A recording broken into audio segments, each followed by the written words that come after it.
I haven't lost any confidence. You look at some of the stuff we did. We moved the ball great. Guys made plays downfield. I thought I was confident. Ripped a few in there.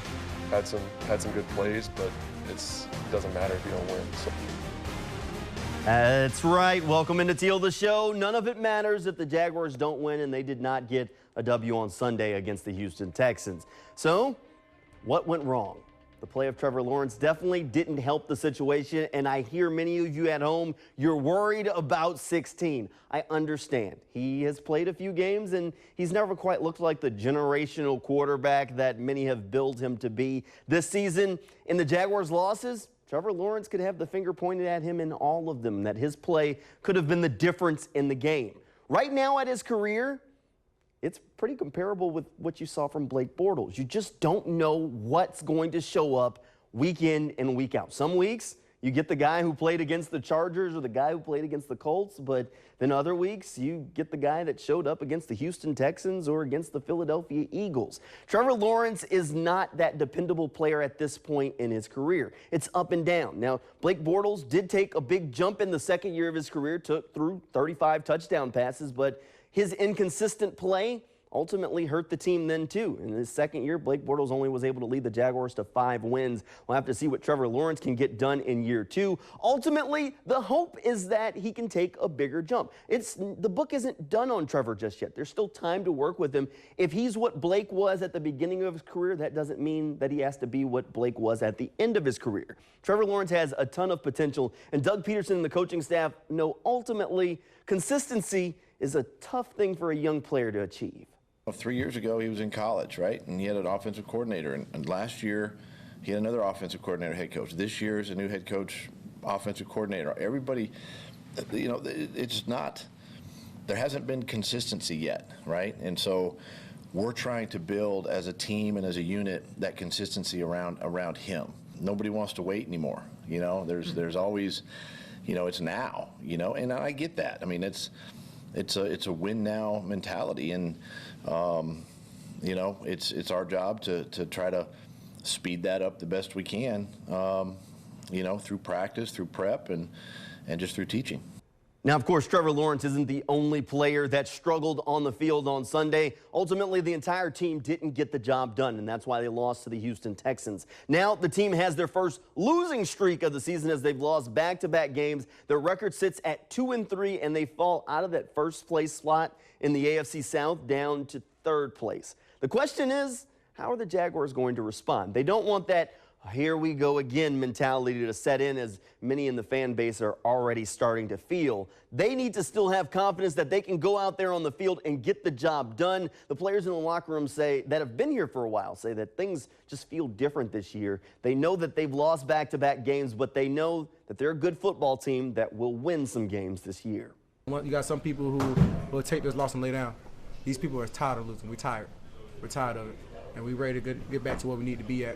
And at this point, we're going to take these next 24 to 48 hours to bounce back.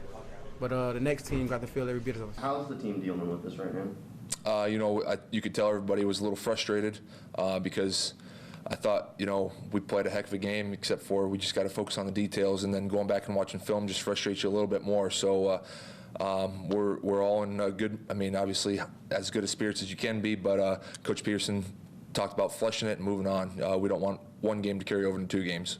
It comes back to, again, it's the players and the coaches doing it together. We can't just rely, you know, solely on the players to get it done. We got to make sure that we're, you know, putting them in positions to see the plays, to execute the plays, and you know, have success. We'll have to see just how many wins they can string together this year. Coming up after the break as Teal the Show continues, we'll bring in 1010XL's Frank Frangie, and we'll talk more about what went wrong on Sunday and how they can get it fixed before next week's game. That's as Teal the Show continues right after this break.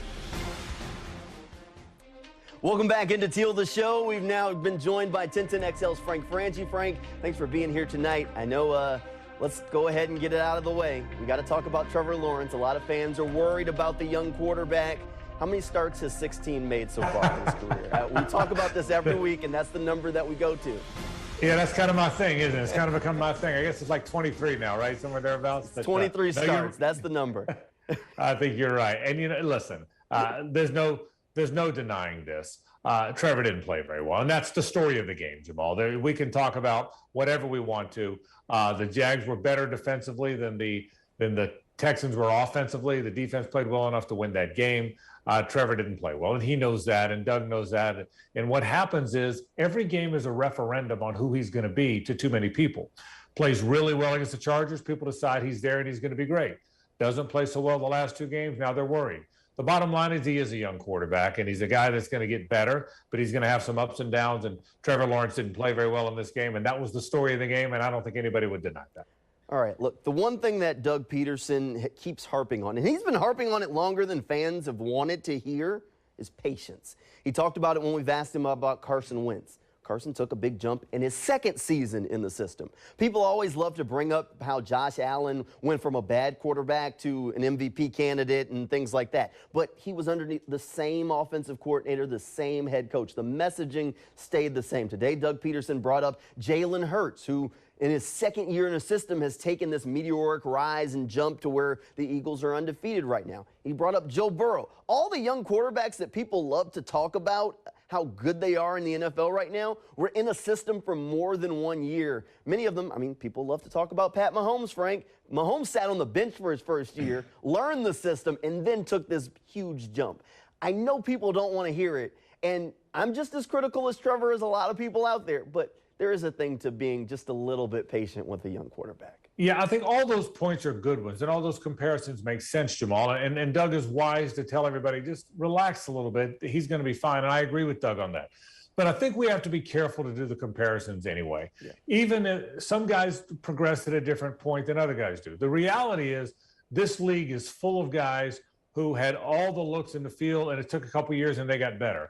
It's also full of guys who never got better. So you never really know, but I will tell you this. Here's what the evidence points to.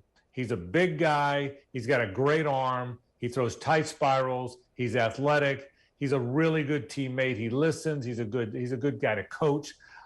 He's got the right character. He's got the right athletic ability. That's all the evidence. And that evidence suggests that when the light finally goes on, he's going to be a very good player. So that all we can do is follow the evidence. But right now he's not playing well. And look, this fan base has waited a long time for the special time to come along, and the fan base is hopeful it'll come. So I understand it. But I'm not panicked about Trevor Lawrence. He's not playing well right now. He did not play well against the Texans. But the reality is, I think he's going to play well in time, and I'll stand by that until he proves me wrong. Well, we're all going to have to be patient because right now the Jaguars' wagon is hitched to 16 one way or another. So we're going to find out if he can be that guy. Can he be an Andrew Luck that eventually transcends, or does he ultimately become a Jameis Winston, a guy who checked a lot of boxes? People thought he'd be great, and he just has never quite got to that level where people hoped he'd go. All right, Frank, you've seen a lot of NFL football. How many times do you see a team go 400 yards and score 6 points? It don't happen that often. That's just weird. Yeah, right. The Jags didn't take advantage of opportunities. That you don't see that very often. I'll tell you something else you don't see very often. How often do you see, Jamal, a team make one trip into the red zone? One. The Texans got to the Jags 21 time, and they won the game. They scored a touchdown that time. And not only did they not get the 20, they never even got to the 30. Think about that. The other 6 points, Jamal, that Houston scored came on 50-plus field goals. Mm-hmm. They only one time in the entire game got inside the Jaguars' 30-yard line, and they won the game. So you don't see – it was statistically, it was an odd game. The Jags couldn't capitalize. The Texans gained some strength because the Jags let them hang around. And we've all seen that game a lot, man. You let them hang around, you let them hang around. Next thing you know, you look up and they've beaten you. So it was one of those games. You can't do anything about it. It's a forgettable game for the Jags. They've got to move on. I know a lot of people out there are upset saying, you know, the team lost this one, but the defense played a really good game. Frank, I know you've been very bullish on this defense. You even said that you thought they'd be a top 5 unit before the season started, and they played a really good game on Sunday. I mean, those late Dameon Pierce runs are, of course, the plays that a lot of people are going to remember, but they're not thinking about the fact that the offense wasn't sustaining drives. This defense was without one of their best run stuffer. Guys were gassed late in the game, and Pierce is that kind of running back that just wears you down, and then in the fourth quarter starts breaking a few. Jamal, the Texans had 246 yards total offense. That's it.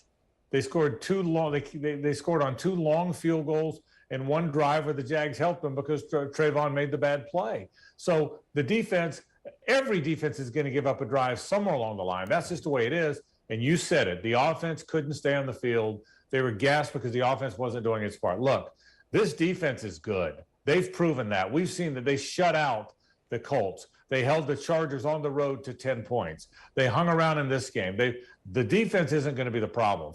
You're right. Foley Fatukasi was out, and they barely missed a beat. The bottom line is the defense is going to be special. They're going to build on this. The offense has to catch up, and frankly, the passing game has to catch up. That's the bottom line, and we all know it. All right, Frank, you mentioned the passing game catching up, and, sometimes it takes a while, a few weeks to kind of get a rhythm and find a place. Christian Kirk got off to a fast start to the season. Since then, kind of disappeared. Do you think this is just defenses adjusting, realizing what the Jaguars want to do with him and taking it away? Or if it's just something where it's just been a few weeks where the ball just hasn't found him? Yeah, I think probably a little of both. It's a good question. Clearly, he was a dominant player for them the first handful of weeks. Hasn't showed up much the last 2 weeks, but it's only been 5 weeks. Yeah. I think the league punches back. This league always punches back, Jamal. They see what you are. Now the league has 5 games of tape on the Jaguars and how the Jaguars are going to play under Doug Peterson with these new receivers and this young quarterback. The league didn't have that early on, so now they're finding ways to defend it. I think they're also finding ways to confuse the quarterback. They're sitting back in cover 2 where everybody's watching the quarterback. So he's got, as Doug talked about, he's got to look some guys off. He's got to move some safeties with his eyes. I think that more than anything else, that opens up intermediate routes. That opens up the middle of the field, and that's where Christian Kirk is at his best. He's not a guy that's going to run a lot of go routes. He's not a guy that's running a lot of down and outs. Christian Kirk works the middle of the field. That's what the great slot receivers do. And for that to be open, Trevor's going to have to look off some safeties with his eyes. As long as they're playing zone or any kind of a cover 2 or any kind of a zone, and the safeties are watching Trevor, he's got to move some people with his eyes or the middle of the field is not going to be open. But that's part of the give and take. That's part of the punch and counter punch. The Jags begin the season doing this. The opponents say, okay, we see this on tape, so here's how we're going to counter. Now the Jags have to counter back, and that's kind of where they are right now. All right, Frank, now we have to kind of peek ahead to next week. They're going to Indianapolis to take on the Colts, and this is going to be an angry Colts team. They're motivated. The last time they came to Jacksonville, the Jaguars shut them out. They're going to be ready for Sunday's game, and the Jaguars are now reeling 2 consecutive losses. This feels like a game that the Jaguars need to get, and it's not going to be easy. It's not going to be. It's going to be a hard game. I mean, the Colts are mad. They're still mad about getting shut out. They're still mad about last year when they were headed to the playoffs and the Jags knocked them out of the playoffs. It's going to be a hard game. But I do like how the Jags match up with them, Jamal. Matt Ryan is not very mobile. The Jags will get after a quarterback that's not mobile. We saw that the first time the teams played. They will have Michael Pittman back. They didn't have the receivers last time. I'm not sure Jonathan Taylor is going to play in this game. So I love the way the Jags match up with the Colts. I don't know if Shaquille Leonard's playing in this game. So it's not a fluke that the Jags beat them by 24 points 3 weeks ago. They match up well with them. Now look, the Jags haven't beaten them up there very often. They beat them usually here. So it's a hard game, but I like how the Jags match up. I also think it's a critical game. If you lose this game, you're 2-4, and now you're 1-2 in the division, and all that good you felt early on, now you're playing uphill. The beauty of a 2-1 start is you're not playing uphill. Not every game is as critical. Not every loss is as critical. But they need to win this game. This is an important game. It's clear the Colts aren't significantly better than them, or they wouldn't have beaten them 24-0. So a tough game, but a very important game for Jacksonville. We'll see what Jaguars team shows up on Sunday. I'm sure they're going to want to get this one so that way they can get that record headed back in the right direction. Frank, thanks for being here, and thank you at home for tuning in. That'll do it for Teal the Show. We'll see you again on Friday night. Good night, and go Jags.